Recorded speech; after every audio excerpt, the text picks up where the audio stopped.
Good morning, Deer Valley Elementary students and teachers.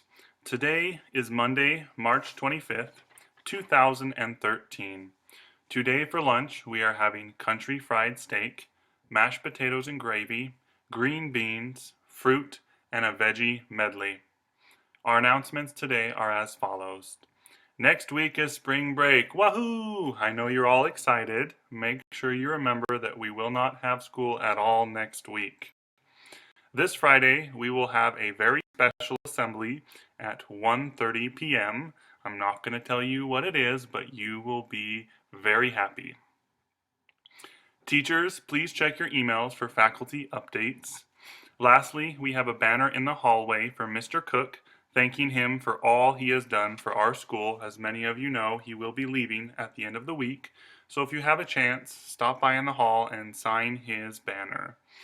Okay, everyone, that's all for today. Have a wonderful day, and please stand for the national anthem and then the pledge.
I pledge allegiance to the flag of the United States of America and to the republic for which it stands, one nation, under God, indivisible, with liberty and justice for all.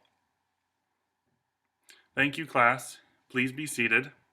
Make sure you're sitting in your morning groups. I wanted to add a few more announcements. As you know, the weather is warming up. I want to remind you of a few of the rules we have here at school. Remember that your scooters and your bikes need to be locked up outside of the school. You cannot bring them in the doors. Once again, some of you may want to wear hats as the weather gets warmer, or sunglasses, but you're not allowed to bring hats or sunglasses to school. Also, coming up in a few weeks is White Ribbon Week. The PTA will be putting that on, so some of your parents are actually involved. I just want to remind you to pay attention to all the activities that we will be doing regarding cyber safety. It's really important. Learn everything that you can. Make sure you collect your tickets for the raffle, and remind your parents about the meeting Thursday night here at the school from 7 to 8:30 p.m. I will be giving you a little reminder paper, but please try to remember to give it to your parents today when you get home. Now, who is going to be my helpers today? I need 2 helpers. Any volunteers? Okay, Chris and Amanda, you'll be the teacher helpers today. You'll be in charge of passing out papers and collecting papers. I also need someone for recess duty and for trash duty. Okay, James, you have recess duty. Any of you that want to check out any recess equipment such as basketballs, soccer balls, footballs, or maybe jump ropes, you need to check that out through James right before recess. And then Emily, you will be on trash duty when we leave for lunch, and when we leave for second recess, you will go with me and we will empty the trashes. All of you get 1 extra point today.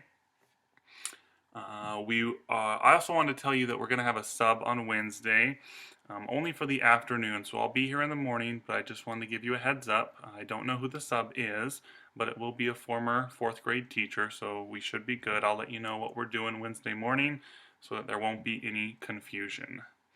Now we are going to get into our math groups. We're going to go over some fractions, and then after that have a quick science review before we go to PE class today. Please get up out of your desk, grab your math folder, your pencil, and your eraser, and move into your math groups. That's getting a little loud in here. No talking. 5, 4, 3, 2, 1. Okay, good job. Don't forget, if I get down to 1 and I still hear you talking, you will lose one of your free minutes at the end of the day. Right now you have 5 free minutes. I don't want to take away any of your free time, so please move quietly. Okay, we're going to be talking about fractions today. How many of you remember what fractions are? Okay, that's good. Fractions are always going to consist of two numbers. So this is how we write them, as you can see on the board. This top number is called the numerator. Now, whatever I write on the board, you need to write in your math folder so that you have these as notes.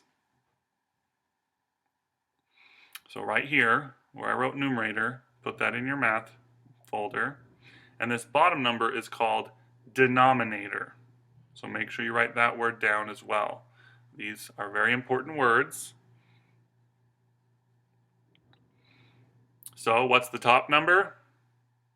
Yep, numerator. And the bottom number is the denominator. We're going to talk about adding and subtracting fractions.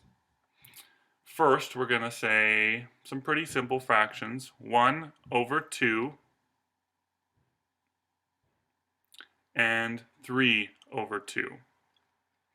To add two fractions with the same denominator, so as you can see, both denominators are 2, all you have to do is add the numerators, or the top number, and place the sum of those two numerators over the common denominator. So 1 plus 3 is, very good, 4 over 2. We're not going to worry about reducing these fractions yet. We're going to work on that later this week. So now I want everyone to do the problem that I'm writing on the board. 4 over 6 plus 7 over 6. Remember, if they have the same denominators, add the numerators and put the sum over the common denominator.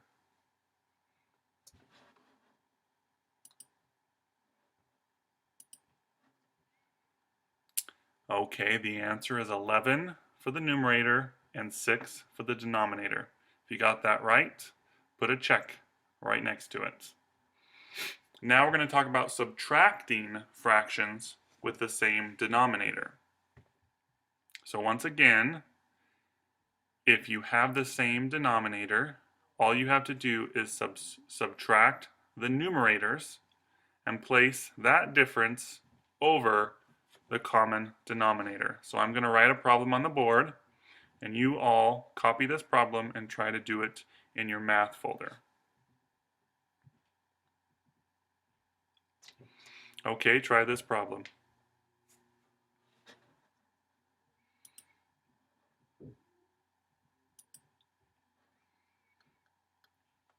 All right, the answer is 1 over 3, or 1/3. How many of you got that? Raise your hand. Oh wow, looks like everyone got it. Okay, we're going to do a worksheet a little bit later after lunch, so try to remember these. We're now going to talk about if the denominators are not the same. How do we add and subtract those fractions? If two fractions have different numerators and different denominators, it can be difficult to determine which fraction is larger. Some of our worksheets will be subtracting and adding, but right now we're going to talk about comparing them. So I may say, which fraction is larger? It's easier to determine which is larger if both fractions have the same denominator. So I'm going to write one on the board again.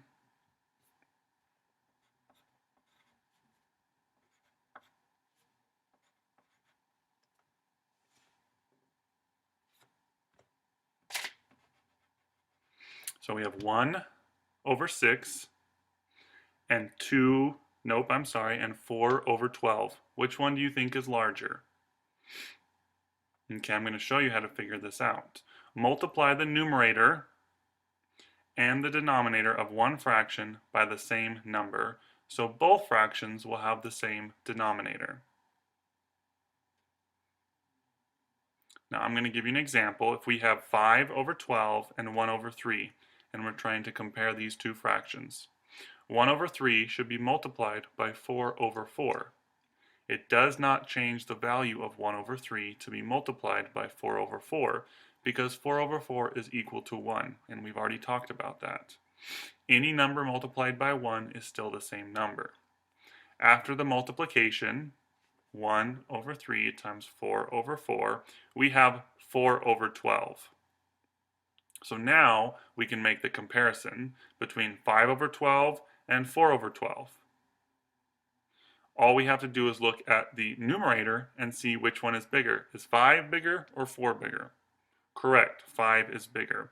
So back to the original example, 5 over 12 is more than 1 over 3. Sometimes you may have to multiply both fractions by different numbers to produce the same denominator for both fractions.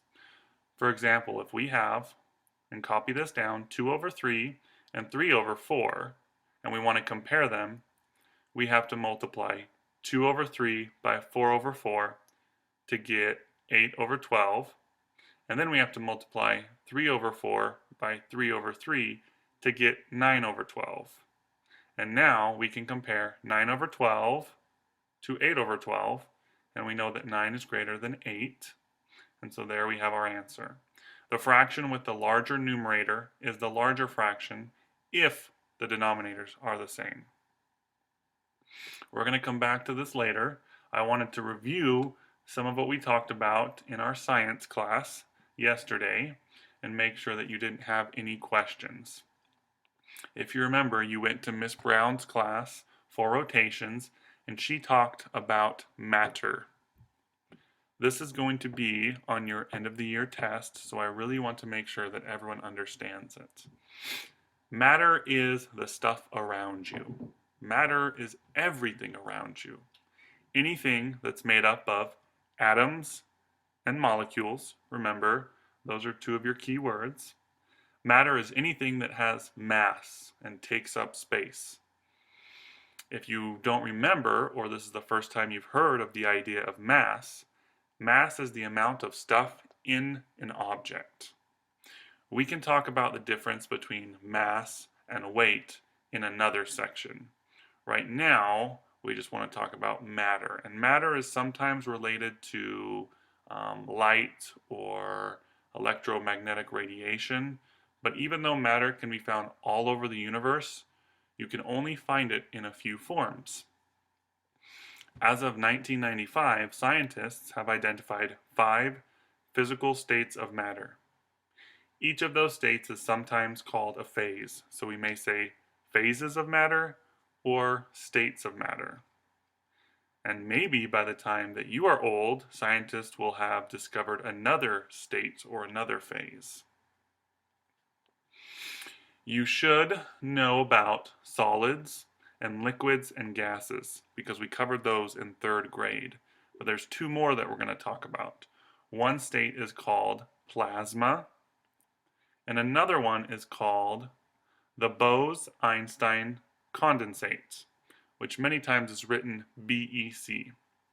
Scientists have always known about solids and liquids and gases, and you guys already know about those. But plasma was a new idea when it was noticed by a scientist in 1879. And the scientists who worked with the Bose-Einstein condensate actually received a Nobel Prize for their work in 1995. And now you're probably wondering what makes a state of matter. It's about the physical state of the molecules and atoms. Once again, keywords. So think about solids. They're often hard and brittle. Liquids are fluidy and move around at room temperature. Gases are there, but you usually smell them before you can see them. You don't see them because their molecules are really far apart from each other. The Bose-Einstein condensate is all about molecules that are really, really close to each other, even closer than atoms in a solid. Does anyone have questions about those? Make sure you write down the 5 states of matter. You need to know how to spell solid, liquid, gas, plasma, and Bose-Einstein condensate.